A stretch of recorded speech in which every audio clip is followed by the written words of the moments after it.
अस्सलाम वालेकुम class. Next topic है आपका मैग्नीज़। ठीक है, ट्रांजिशन एलिमेंट्स जो हम कर रहे हैं उसमें मैग्नीज़ को अब आपने नेक्स्ट देखना है।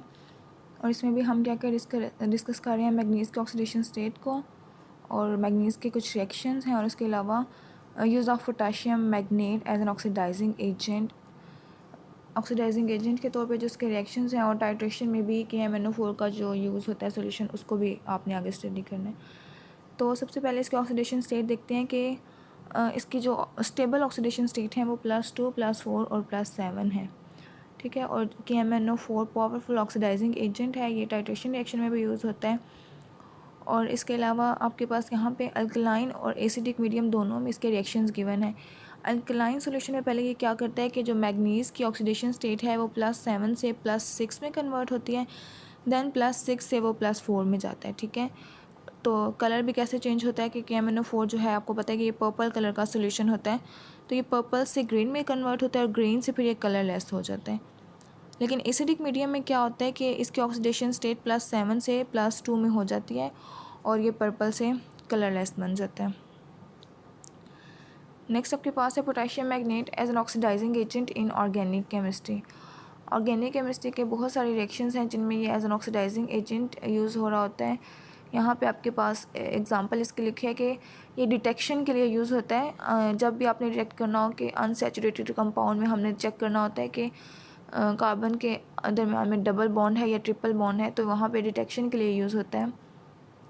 Potassium magnet oxidise carbon carbon double bond and so goes through the colour change above. तो कार्बन डबल बॉन्ड कार्बन की जब ये टेस्टिंग के लिए यूज़ हो रहा है तो उसका आपके पास रिएक्शन गिवन है, तो इससे हम इजीली डिटेक्ट कर सकते हैं कि वो जो अनसैचुरेटेड आपके पास कंपाउंड है वो आपके पास अल्कीन में से है या फिर अल्काइन में से है। नेक्स्ट आपके पास है ये reaction of hydrogen with KMnO4।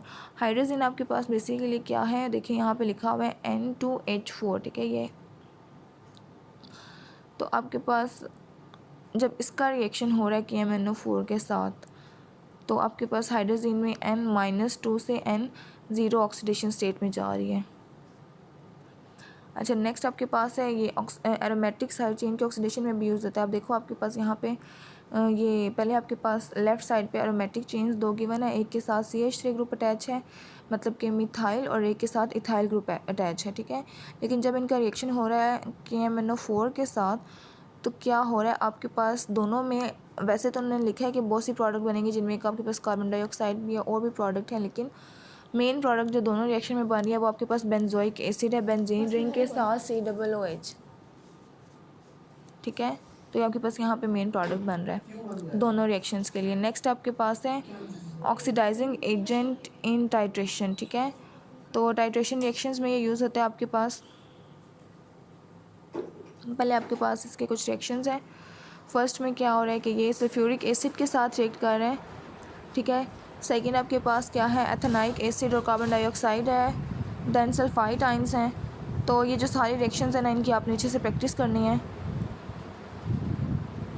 Next आपके पास है टाइट्रेशन में ये कैसे यूज़ होता है। टाइट्रेशन में क्या किया जाता है, जो आपके पास पोटाशियम मैग्नेट का सोल्यूशन होता है उसको ब्यूरेट में लिया जाता है और जिसके अगेंस्ट इसको टाइट्रेट कर रहे होते हैं उसको फ्लास्क में लिया जाता है। ठीक है, और उसको डाइल्यूट किया जाता है, एसिडिफाइड किया जाता है सल्फ्यूरिक एसिड के साथ, डाइल्यूट सल्फ्यूरिक एसिड के साथ। अब क्या होता है कि जैसे जैसे हम उसमें पोटाशियम मैग्नेट को ऐड करते जाते हैं तो फ्लास्क में कलरलेस होता जाएगा। ठीक है,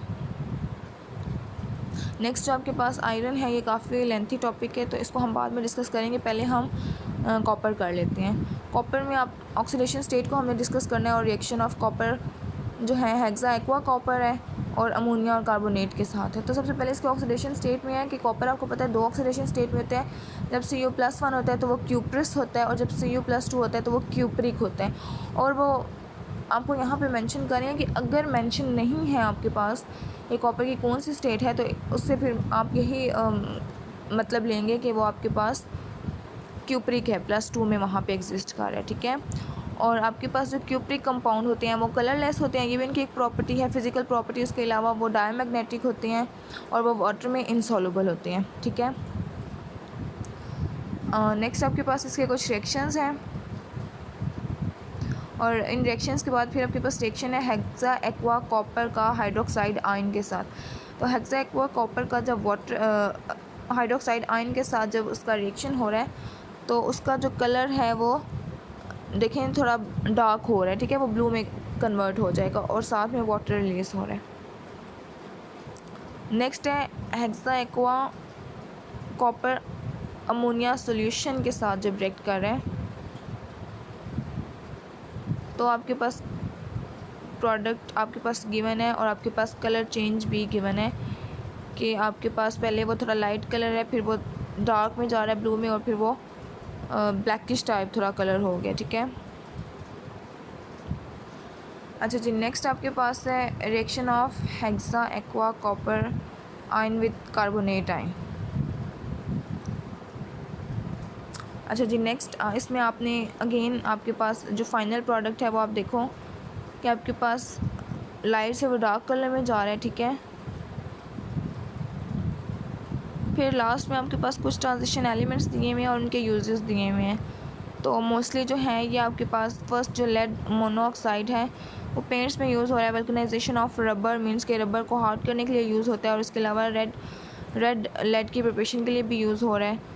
वार्निशिंग के लिए यूज़ होता है, इनामल्स के लिए और फ्लिंट ग्लासेस के लिए, जो आपके पास कुछ आपके पास होते हैं बारीक वाले आपके पास होते हैं ग्लास, ठीक है, और कुछ होते हैं जो ज़रा मोटे होते हैं। तो जो वो मोटे और शाइनी ग्लास होते हैं ना वो फ्लिंट ग्लास होते हैं। उसके अलावा बाकी भी आपके पास ये कुछ जो हैं वो पेंट में यूज़ होते हैं और पोट्री ग्लेजेस के लिए यूज़ हो रहे हैं, इंडस्ट्री में यूज़ हो रहे हैं, ठीक है। तो ये आपके पास इनके यूजेस लिखे हुए हैं। और इसके बाद आपके पास आयरन वाला एक टॉपिक रह गया है, तो उसको हम लोग आप नेक्स्ट जो लास्ट आपके पास लास्ट जो टॉपिक है ना वो हम उसमें वो वाला करेंगे।